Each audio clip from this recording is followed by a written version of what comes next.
Most of the time when people think about the origins of economic thought, they jump straight to Adam Smith, Karl Marx, or maybe Aristotle if they paid attention in school. But there's a quieter truth hiding in the medieval world.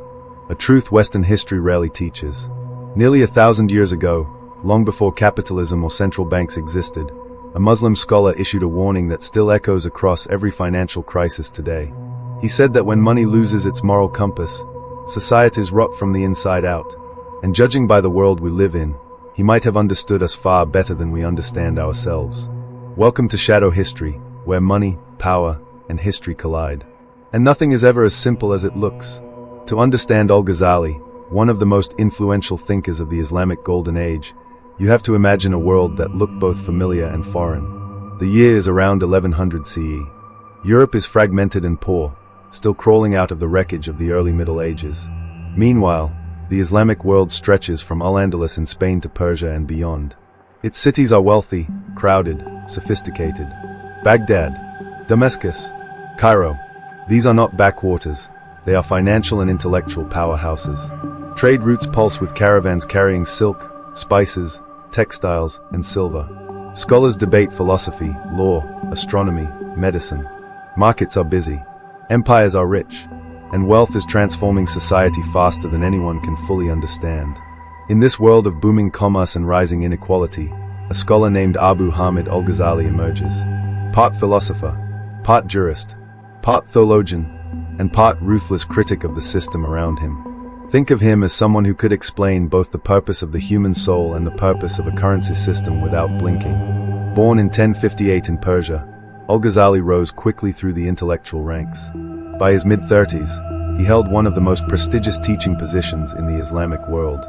But what made him dangerous wasn't his status. It was his refusal to accept the status quo.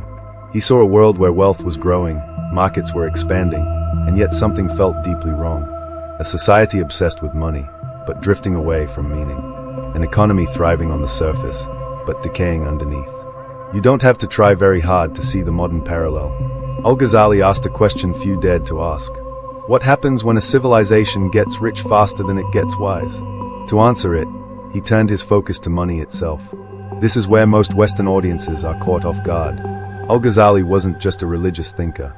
He was one of the earliest philosophers to analyze money in moral and systemic terms. Where Aristotle saw money as a tool, and modern economists reduced it to equations, Al-Ghazali examined its psychological and spiritual impact on society. He understood that money shapes behavior, incentives, trust, and ultimately, the fate of nations. To him, money was never meant to be worshipped, hoarded, or turned into a status symbol. It was a tool, nothing more. A facilitator of exchange. He compared money to a mirror. A mirror has no value on its own. Its worth comes from what it reflects.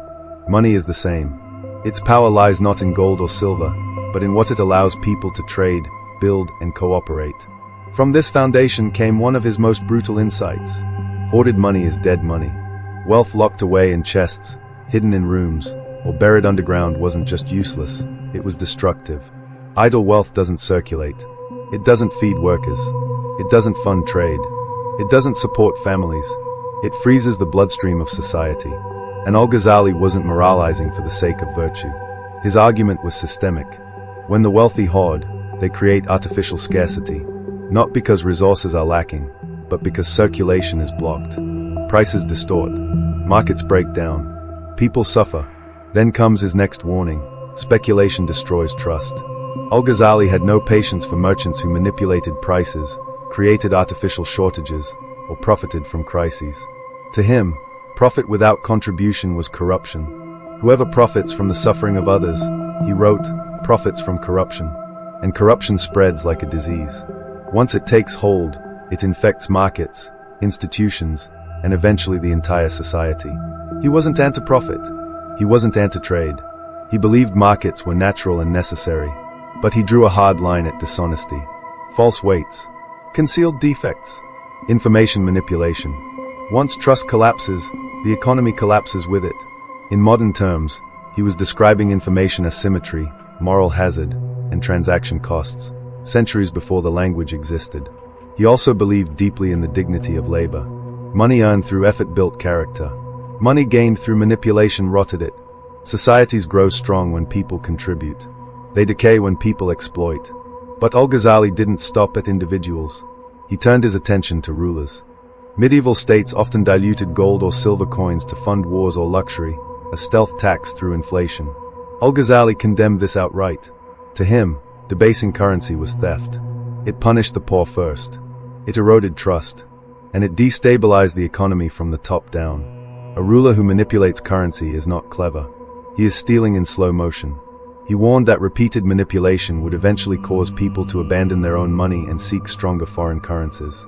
1,000 years later, history proved him right, from Weimar Germany to Zimbabwe, Venezuela, Argentina, and beyond.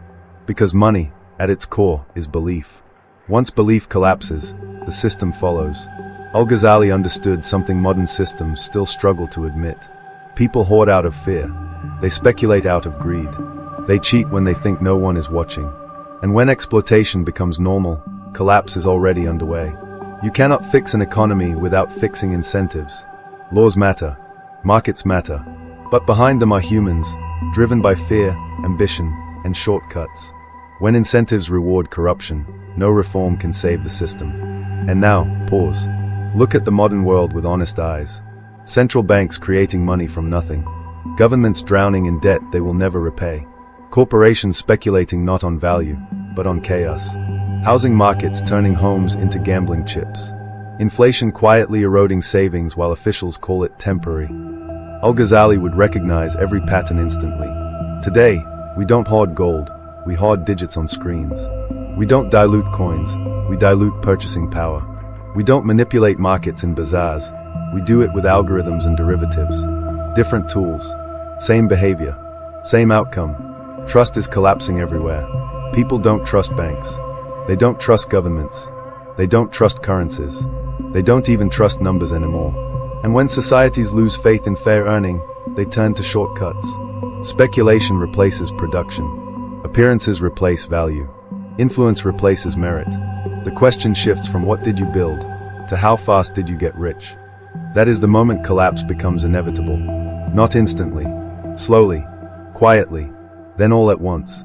Al-Ghazali's ideas are uncomfortable because they don't just criticize rulers or banks. They point the finger at all of us. Economies are not machines. They are reflections of collective behavior. Wealth without wisdom is a countdown. Markets without morality are illusions. And civilizations that ignore this truth don't just decline, they erase themselves. Shadow history. Money remembers. Power forgets. And history never forgives ignorance.